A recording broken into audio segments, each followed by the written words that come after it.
Hi everyone, it's Hiba from Wiser Humans, and I am here with Patricia Elwood to talk about a different perspective on what's happening right now with this pandemic. Patricia is a Jungian analyst and author based in Lausanne, in Switzerland, and also working online. She works mostly with children, teenagers, and adults, and has taught and practiced internationally. So thank you so much for joining me today, Patricia. It's really an honor to talk to you. It's a pleasure, Hiba. Nice to see you today. I'm thinking we could start just by explaining a little bit about who was Jung and what would his perspective have been on what is happening right now. Yes, I think Jung would have a lot to say about what's going on today, that's for sure. I think Jung has been saying the same thing for the past century. He was one of the great thinkers of our times. He was born in 1875. He accompanied the transformation of consciousness that was going on at the beginning of the 20th century, where psychoanalysis was very in. Freud, Adler, the Vienna schools, and Jung, and Bleuler in Zurich, Charcot in Paris. So there was a huge wave of a shift in collective consciousness at the beginning of the 20th century. Mm-hmm. And Jung was one of the great thinkers of that time. He produced a lot of work, a lot of volumes. He worked as a psychiatrist to begin with, and very closely, and then he gave up his practice just to devote himself to his unconscious, because his aim, his goal was to find what the unconscious is really saying and what is its intention about man's life, man's individual and man's collective life. And certainly he's someone who got to a level of realization that's still very useful for mankind today. Yes, and I would even say making a comeback right now. I remember studying psychology over 20 years ago and actually not studying much about Jung. And now I feel like his ideas and theories are coming back, and I'm really happy about that, because there's so much wisdom that I think we're still tapping into with his work. Yes, yes. Well, Jung was connected. He was a man who looked from the inside out, from the bottom up. So I think in the state of today, Jung would look at the symbolism of what's happening. East has come from the East, and the East is symbolically the place of the rising sun. So that means a new dawn, an invitation, a call to a new dawning in consciousness. So I think the symbolism of what's going on is important for Jung. I think he would also look at the myth we're living in our time, because this is a myth with a polarity of life-death. This is a myth with a myth of destruction. And in every myth of destruction, in the Bible or in other mythological themes, destruction was always because of man's erring ways. The gods got angry and rained down punishment, fire or floods, and man had to correct his ways. So I think the gods today are not up in the cosmos, in the skies, but the gods are the unknown entities in man's own collective unconscious. And this collective unconscious is rebelling against man's way of life. Many people have had the intuition that we were going the wrong way. Many people had the intuition that something was going to happen. Most people felt it would be economically, but they didn't expect this, an entire planetary call to go in. And this call to go in means go into self. Yes. And meet the self within. So it's an opportunity to take care of our own unconscious, of course. And once we take care of our own unconscious, eventually we do connect to the collective unconscious. And that's where big dreams come up, like the Amerindians call big dreams, which are about everyone, not just about the individual. So I think Jung would look at the myth of our time, yes, the myth of destruction. The polarity is life or death.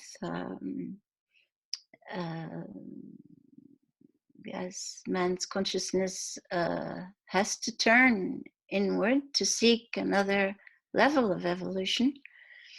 The whole meaning of life for Jung is the individuation process, that man individuates all through life. That means that at every age and stage, he goes beyond himself. He gets to another level and another level and again another level until he reaches what we call a state of self-realization. So that's the meaning of being human in this life, is to actually grow up. Yes. Uh-huh. And so if I understand correctly, what you're saying is that Jung would have seen this as an invitation to grow up, as an invitation to look at what is not working on a collective level in the world that we've built, in the way that we are even treating the planet, each other, the collective. And he would have seen this as, would it have been almost a sign that we're going down a path that isn't the right path, or how would he have interpreted that? Yeah, sure. I'm sure he would. Yes. In the individual psyche, any psyche can produce a nightmare if the ego has a wrong attitude. And today, collectively, we're living a nightmare. So there is a nightmare coming from the collective unconscious, which is an oppositional situation to man's attitude. And man has no connection to his own unconscious. The unconscious is linked to instinct.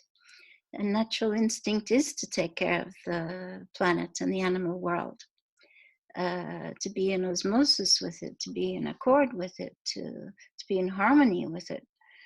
And man has lost that link. We only have to look at his attitude to nature and the animal world today. We're losing hundreds of species every day, which is saddening. It's very sad. So yes, I think we're living a collective nightmare, and a nightmare always has a meaning for our collective consciousness. Yes. That's a really interesting way to see it, that we're living a collective nightmare. Yes. And that there's a message in that nightmare, in the way that I imagine that in all dreams there's a message from the unconscious. Yes. Well, it says the unconscious is the greatest of all cosmic wonders, is the psyche. And to correct everything, we have to correct the psyche. And the biggest danger to man is his own psyche. And I think we can agree with that. Because we do have an anima mundi, a spiritus mundi. We've forgotten this since the Middle Ages, the soul of the world. And could you say that word again? Anima mundi. Okay, which means the soul of the world. Yes. Okay, that's very beautiful. And we've lost this notion since the Middle Ages. Yeah, in modern science we talk of plasma or pneuma. Paracelsus, who was the Swiss famous character in the Middle Ages, he called it the spiritus mundi. That the world has a soul, that the world is a living entity, that the planet reacts to man's intentions, man's behavior, that it's not separate, it's not an inanimate object at all. Or something to just exploit or use in whatever way we want without consciousness. Yes. Yeah. So definitely man's relationship to the anima mundi is something very important.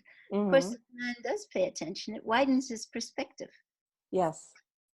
And I think your background is in working with what people believe in different tribes and different contexts. What are other ways of seeing this that could be helpful for us today, of relating to the world, to the natural world, to the soul of the world? Well, I think all indigenous people have this relationship to anima mundi, to the essence in nature. They've been calling out for a long time. The American Indians have been saying, the day you can't eat dollars, then you'll realize that something else, then it's too late. Mm. All indigenous people refer to their own unconscious, to their dreams. The Amerindians, for example, when they have a big dream, it's not a personal story, it's for everybody. So they gather together and in a circle, and they listen to other people's dreams because it concerns everybody. And all indigenous people take care of their dreams, take care of the unconscious. It's a Western mindset that is not important. Yes. But it does create alignment in the personality. Alignment gives security in the personality because it gives the sensation of there's a basis inside that's solid and that one can depend on no matter what happens. Yes. And that even in the face of death. Yes. There's something solid inside. Yeah. A secure inner base in a way. Yes. So all indigenous people, the Amerindians, the Amazon Indians, people are crying out for respect for their ways. But have we heard them? Nope. The Hopi Indians, for example, they've been sitting in front of the United Nations buildings for decades saying we have a message for mankind. In the Hopi language, there's no such thing as past, present, and future. Okay. They only speak of what's manifest and not yet manifest. So what's manifest is already dead because it's here and it's going. And what's not yet manifest is in becoming. That's the way they think. That's the way they perceive. So they always have an eye on what is becoming. Therefore, they are obviously totally connected to the collective unconscious at all times. Yes, indigenous people have got it, and we have to catch up. Yes. Do you have hope that we might learn something from this in how to heal this soul of the world that you were talking about? I think people really, really desire to. I think there's a desire. I think the gift of what's happening today is that people can stop and rest. Our collective was very, very saturated. People were dropping like flies from burnout. The middle class is on its knees. People had no time to see each other. Everything was stress, stress, stress. So this total stopping is allowing people to recuperate, allowing them to go inside, listen to their own unconscious, and I think we'll come back with a renewed energy into the collective. And I wonder, do we really want it to be like before? Is that even possible? I'm not even sure. We hope not. Yeah. We hope there will be real change. So of course, this is a chance for real change. Yes. They call it the Greta bug because, like, as if Greta Thunberg is responsible for this, but certainly the collective unconscious of the youth, of the young, want to change. Yes. Nothing that man could have done could have created such a stop as this flea from a bat in a pangolin in the fish market in China has done. The smallest of the small has created the greatest of the great. Yes. Do you see that in the young people you work with, this greater consciousness about how interconnected we are, about how we are treating the world, our world, nature, our animals? Do you see a greater consciousness? Yes, I do. I see them. I see them confident. Mm-hmm. I see that they are not in parental identification. They're in a very strong horizontal identification amongst themselves. Meaning They that they're not identifying with their parents' ideas and they're creating Yes, their own identity around they're this. into something on Mhm. their own, Okay. and I find they have confidence. Yes, I do. I find they have confidence. They don't define or can't say in what, but they're happy to be alive. Mm. Mhm. I And find them happy to be alive. I find them just not willing to live in the world the way that in the world that we've built as adults, in a way that they have much more Yeah, idealistic values in a way. they do. Yes, they do blame us. Mm-hmm. You They say this is your mess, not ours. That's why they sort of think the children and they are not so much concerned about what's happening. It's up to us to handle it Yes. and with a greater maturity to do that. So yeah, some of them are just looking at us and observing and Mm. seeing how we do handle it. Yes. But I do find the youth confident, and I find they're into something else. Mm. And I see this very strong horizontal peer identification.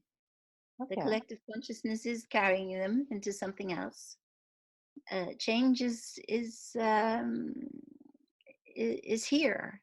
It's not coming. It's here. Mm-hmm. And definitely the youth feel it. Yes. Yes. And I've had children. I had a child of 7 who's, I'd say, born in a state of fear. Lived only fear in her life. And the other day she said to me, "Oh, I had a beautiful dream, and now I know everything will be fine." Hmm. So even a child of 7 can relate to her own unconscious and feel better. Yes. Um, yeah, I think the people who are in fear were in a state of fear before. Were in a state of neurosis. Neurosis means fear, as you know. Mm. So I think the people who were already in a state of fear, this ignited even more real panic. Mm. Mhm. Yes. But the codes are clear. Stay in, go in, take care of yourself, rest, connect with what's on the inner level. Mm. And people want to learn as well. Yes. People are anxious to learn. They love doing online courses and getting information. And I find online is working very well. I think you're Yes. Me doing it too. too. Yeah. Yeah. All our lives have become online now, so it's wonderful that it actually works quite fluidly. Yes, Um, we're I'm lucky. wondering if, just a final question around, is there are there any tools that you would recommend using right now, like, observing your dreams or writing things down, or Yes, you writing. mentioned online courses, if you have anything that you would want to share? Yes, sure. Writing, yes, of course. Keeping a diary, letting things come up naturally in the psyche, because we can all benefit from a new wave that's coming up, that's Mm-hmm. surfacing in the collective unconscious. I run an online course in English and in French on spontaneous drawing. It's also great to have a diary of drawings, just draw. Mm. Some people draw spontaneous mandalas, some people draw their dreams, some people just, any emotion that's translated into image changes. So that's one of the meanings of spontaneous drawing. I Okay. also have an evening class where we have different subjects that we talk about. Next time it'll be on Gnostics, Gnostic belief at the beginning, in the 1st and 2nd century. Last time we looked at Sufism and the belief in the process towards ecstasy. We've lost so much that the ancients knew Mm. of and were connected to. So there are online classes on that too. Okay. Things, things are happening. Yes. Happening. Even the children are doing online today. Mm-hmm. Yeah, showing me Yes. drawings and telling me their dreams and showing me Oh. their bedrooms and their living rooms, full of toys and things. Yeah. Yeah, but yes, I think we were called to protect ourselves, and we're called to really, really go in, and the whole planet is called to go in. Mm-hmm. This has never happened before in the history of humanity, nor in any species on Earth has there been a total focus on one single element at one time. So there's a flea teaching us that we are all interconnected. Yes. Uh, And what do you mean by interconnected? How do you see that? well, yes, there's an underlying grid called the collective unconscious where we are all interconnected. Um, we have many proofs of that. Rupert Sheldrake in morphic resonance, monkeys on one island who learn a behavior pattern.